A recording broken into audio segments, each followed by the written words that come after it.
Worried you have missed out on Brisbane's Olympics property boom? Here's the truth. Being late isn't what hurts investors. Buying the wrong pocket does. Because you can still buy an Olympics property that feels exciting and goes nowhere for years. So in this video, I'll show you 3 plays to find the real tailwind pockets and the one mistake that makes an Olympics buy go sideways.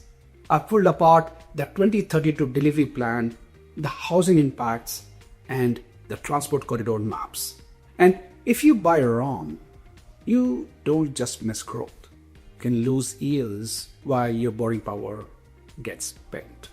I'm Rusty. I help busy professionals buy property on data, not hype. Here's what most people miss. Olympics upside doesn't spread evenly. It concentrates where life gets permanently easier. A few pockets get the tailwind and most get the traffic cones. And to know which is which, you need one idea first: timeline compression. Because that's what makes some suburbs explode and others flatline. Prices don't rise because of just 2 weeks of sports. They rise because of timeline compression. Timeline compression is when Brisbane fast tracks decades of upgrades into 8 or 10 years. The value isn't the gates, it's the permanent shift in commute time, access, and livability. Imagine trying to renovate your whole house in a single weekend. It changes everything, but not always smoothly. This changes commute times, jobs, density, amenities, and most importantly, where buyers are willing to pay a premium. Quick example, Sydney. Same Olympics story, different suburb outcomes.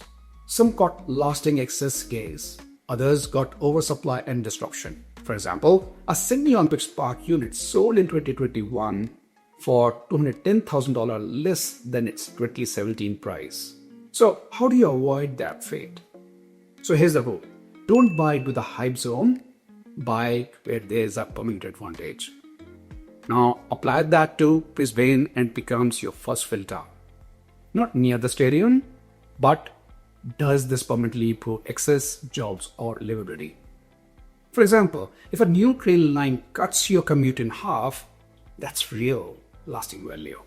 Alright, play number 1, the golden rings. These are pockets where upgrades create year-round demand and a permanent lifestyle premium, not just 2-week excitement. But here's the trap. People hear inner Brisbane and rush to buy any shiny apartment near the action. That's not a strategy, that's a gamble. If you remember one thing for inner Brisbane, it's this: scarcity beats sparkle. So what you actually want is scarcity. Limited new supply, owner-occupied demand, walkability, and transport that will still matter beyond 2032. So instead of asking, is it close to the stadium? Ask, is there something here you can't easily replicate? In the inner city, the irreplaceable assets are things like land content, character homes, boutique apartment blocks, or family townhouses on streets where you just can't build more. It's like concert tickets. The most valuable seats are the ones everyone wants, and there aren't many of them. If an area can't be easily replicated, it tends to hold value better through cycles. And here's the mistake I promised. People buy Olympics and end up buying something that can be easily replicated. Usually, it's shiny, high supply stock near the action. That's how an Olympics property goes nowhere for years. If inner Brisbane feels out of reach, don't switch off yet, because the next play is how you buy the tailwind without paying inner city prices. Play 2 is the connector strategy. If you can't buy where demand already is, you buy where demand will arrive fastest. Because travel time drops reprice suburbs. It's like when a shortcut opens up in a board game. Suddenly, those spaces everyone skipped over become valuable. So follow the projects that reduce friction.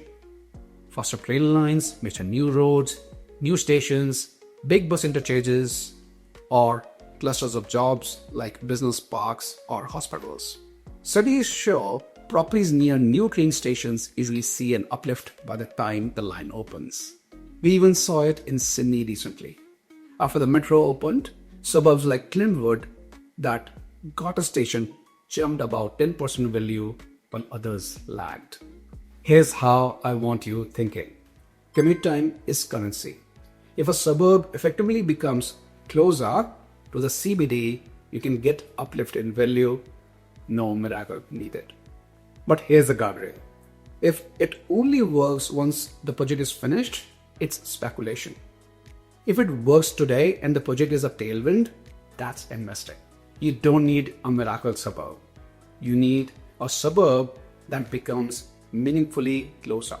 Now, the leverage play, zoning uplift. This is where you're not just waiting for growth, you're holding an option on future use. Overnight, the land can become more valuable because its potential use expanded. The biggest mistake investors make? Only relying on market growth. Smart portfolios blend two things, market growth and what's called manufactured equity, creating value by improving or changing the property. If the council changes density rules, suddenly your block can support more homes. I've seen plain houses jump in value after zoning changes expand what the land can legally become. That's manufactured equity. You are holding an option. So the question is, am I buying an option? Could this site become a duplex or small multi-dwelling later if the rules shift? This is where a standard block can turn into a future multi-dwelling site. Not overnight and not guaranteed. But if you buy right, you're holding an option most buyers never even notice. But before you chase zoning, one warning. Don't buy zoning potential that only works at perfect build costs and perfect resale prices. Here's the reality check that stops people getting burned. 3 risks that hit Olympic cycle first. Let's be real, there are risks. Risk number 1, policy risk. When vacancy is tight, governments start talking about interventions. It's like playing a game of Monopoly where the rules can change halfway through, suddenly. What looked like a sure win isn't so certain. So don't build your plan assuming rents will bail out a weak asset. Risk number 2, build cost blowouts.